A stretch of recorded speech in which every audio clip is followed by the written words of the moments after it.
Bem, estamos de volta falando sobre endometriose. Gostaria de saber do Dr. Rodrigo quais são os fatores de risco da endometriose para uma mulher. Como eu falei antes, Dr. Mário, os fatores de risco são aqueles relacionados, acredita-se, a uma grande exposição à janela estrogênica, né? Então, as meninas que menstruam muito cedo e param de menstruar muito tarde, as nuligessas, o que demoram muito tempo para gerar o seu primeiro filho, as que têm um índice de massa corporal baixo, né?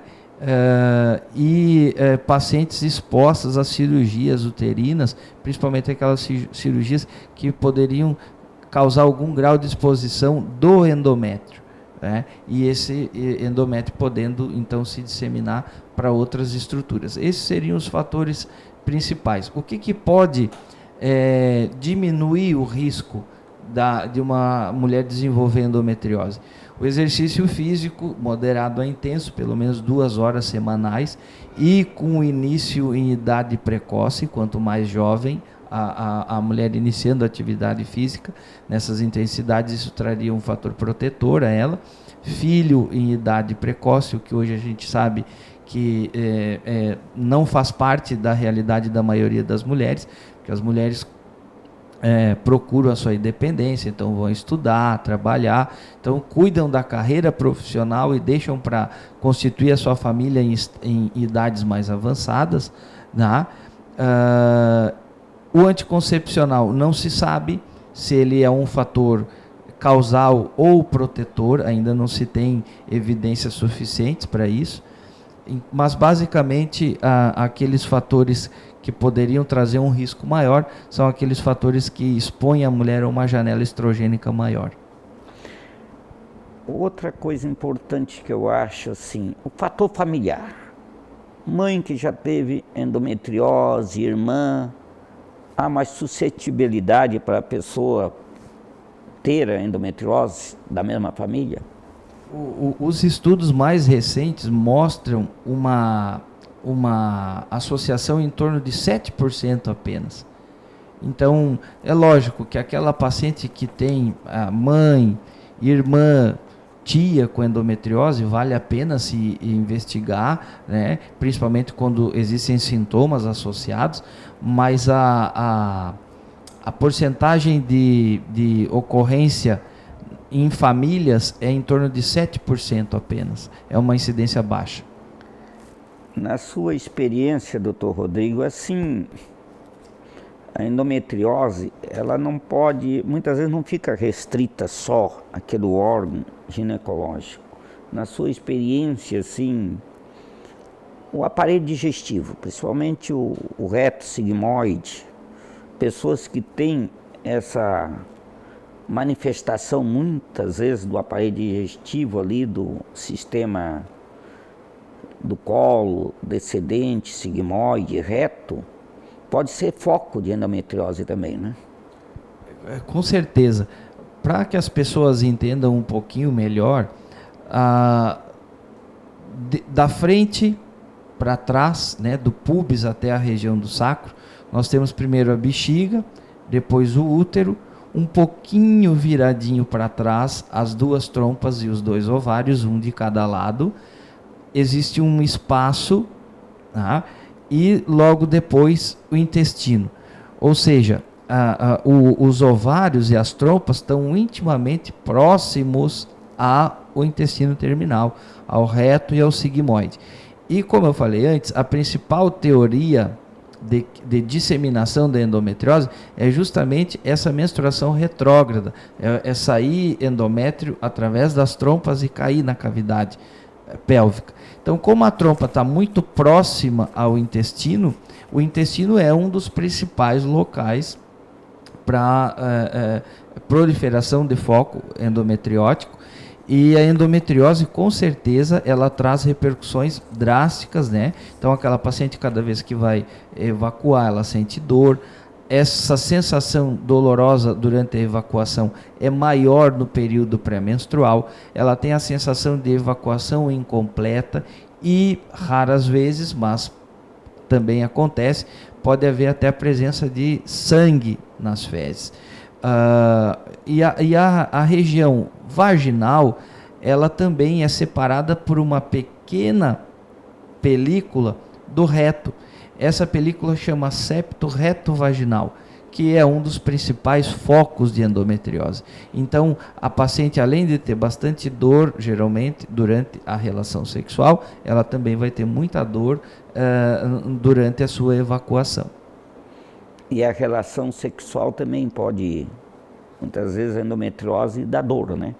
Com certeza. A dispareunia, a dor durante a relação, é um dos principais sintomas, né, nas pacientes com endometriose. Então, por isso que é importante a gente ouvir, porque aquela paciente que tem dor no período menstrual, essa dor com o tempo ela só piora, a quantidade de dias demora, a necessidade de medicação cada vez aumenta mais, e muitas vezes já não adianta.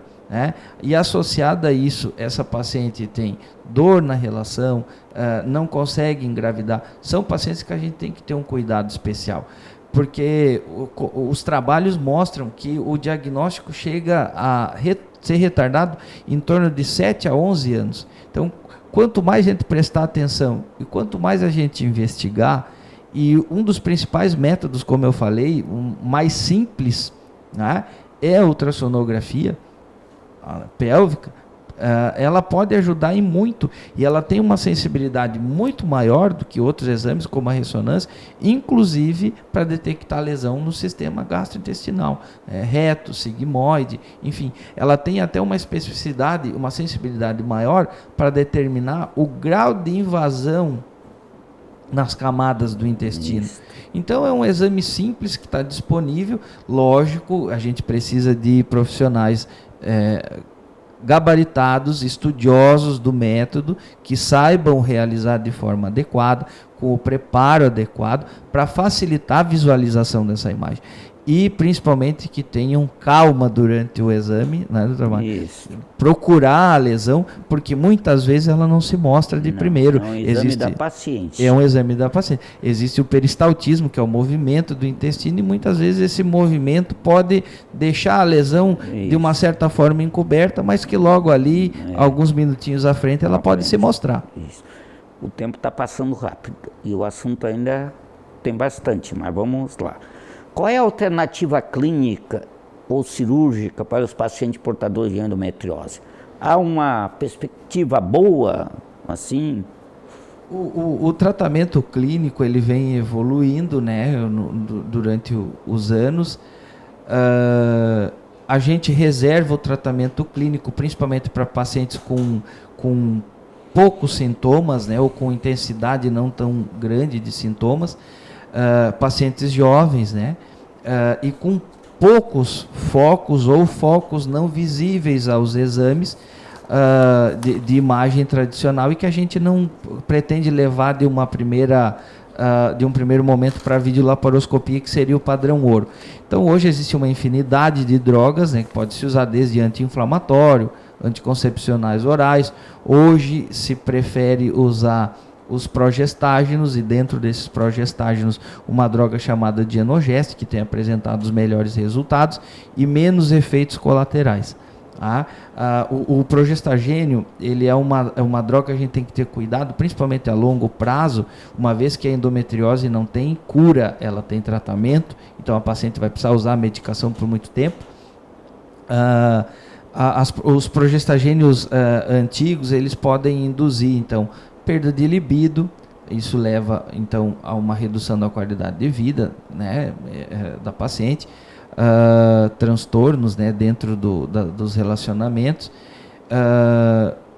pode levar a aumento de peso e diminuição da massa óssea. Já com esses progestagênios mais modernos, a gente tem uma redução desses efeitos colaterais, mas infelizmente com um custo um pouco mais elevado.